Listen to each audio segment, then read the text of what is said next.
Looking for indie game news? We've got you covered. This is the Weekly Brew.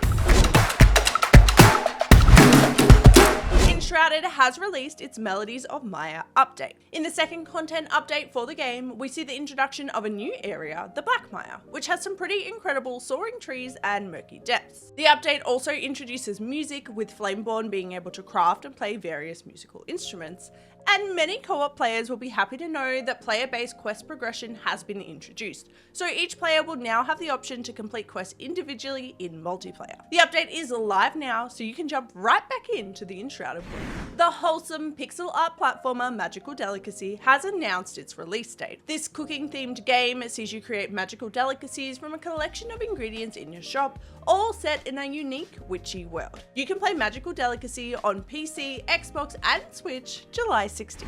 Terra Nil has announced a major update is coming. Terra Nil Vita Nova is the game's first major update and sees the addition of a new world map, new levels, new biomes, buildings, and climate conditions, as well as an overhaul of the animal system. This is a free update for owners of the game, and it launches June 24th. An indie developer has had their game stolen and republished under another name on Steam. In a post that has blown up on X, the developer, Kinda Nice Games, has called out the stolen game, with thousands reposting to spread the word. This is probably one of the most blatant copies I've seen, but you can find the original game Dire Decks on itch.io.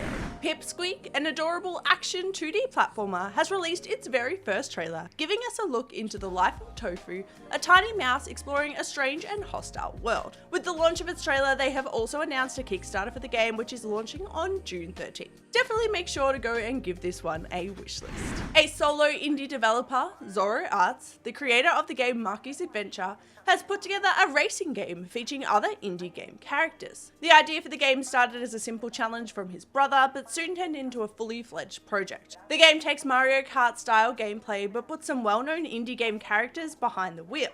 So far, we've seen characters from Shotgun Farmers, Paper Clay, Smushy Come Home, and more, and the dev has some big plans, wanting to fill the game with 30 different indie game characters. What characters would you like to see in this indie racing game? A new indie game publisher has launched called UNIKAT. Based in Australia, UNIKAT focuses on minimalistic games and has launched with the 2 games on its roster: Pools, a horror-like experience where you explore an eerie location, and Dystopica, a cyberpunk freeform city builder game. You can find more all about this new publisher on their website. Fae Farm has announced their second DLC update, Skies of Zoria. In this new update, you'll gain access to a new area, and they're adding a bunch of other items that will be revealed a little closer to the launch. This is a free update for those playing on Nintendo Switch and for Deluxe Edition holders on PC, and it's launching June 20th. We saw the Summer Games Fest absolutely pack our wish list with new upcoming games over the weekend, and a few shadow drops too. There's so many amazing showcases, we got trailers, release dates, and so much gaming goodness. You can check out all of the featured games on Steam's Summer Showcase of Summer Showcase's site, or on the Summer Games Fest website, but here's just a taste of some of the most exciting announcements from the weekend. Inner Sloth has launched a new fund for indie developers called Outer Sloth. The developers of the popular Among Us game have stated that they want to give back to the indie gaming community by helping bring other indie games to life.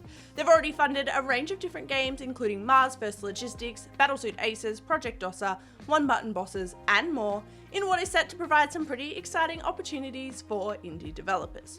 You can find more info on the Inner Sloth website. A new Little to the Left DLC has been announced. The DLC, called Seeing Stars, adds a whopping 33 new levels to the game and 5 additional bonus levels, with up to 5 solutions for each and 100 stars to collect. The DLC is a mix of all different types of challenging, sorting puzzles, and there's not long to wait for this one because it's launching June 25th. Cult of the Lamb has announced its next free major update, the Unholy Alliance update. They're keeping the exact details of what to expect in the update close to their chest for now, but they have revealed that it will see the launch of local co-op in the game, so you can crusade through dungeons, slay heretics, build your cult, and seek new powers together. The free update is launching August 12th. Minami Lane has announced it's getting its Switch release. The popular, cozy street builder game that sees you build up your own neighborhood, complete with ramen stores, bookstores, and cats to pat, has confirmed the game will be making its way to Nintendo Switch later this year, with a release date to be announced. The highly anticipated CopyCat has given us a peek at their release date. The emotional narrative game sees you step into the paws of a newly adopted stray who soon find their place in their new household, threatened by another cat that looks exactly the same as they do. CopyCat have confirmed that it will be launching in September. A new Dredge DLC has been announced. The Iron Rig expansion is the second expansion for the fishing adventure game, and will see players revisiting every area from the base game with renewed purpose. You'll need to work with the Ironhaven Corporation to collect resources and build a formidable base of operations.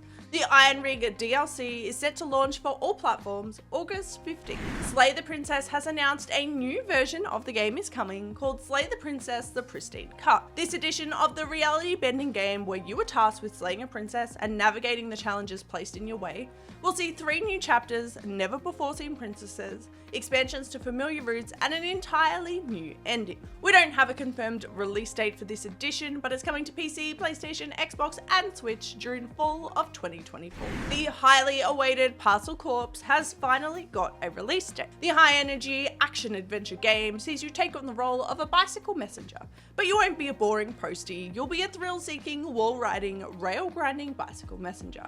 You can get on your bike and start delivering from September 3rd. Go-Go Town has revealed it's coming to early access, and it's just around the corner. This management game sees you take on the role of a mayor of a rundown town, and it's up to you to build the town up.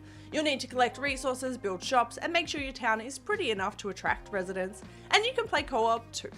Go-Go Town is heading to early access next week on June 18th. Steam Next Fest kicks off tomorrow, and it's going to be jam-packed with amazing demos to try. With hundreds of demos to check out, it can be pretty overwhelming to work out what to play, but the Indie Brew has you covered. We'll be putting together daily videos featuring a different genre every day to help you stack your wishlist and try some amazing indie games.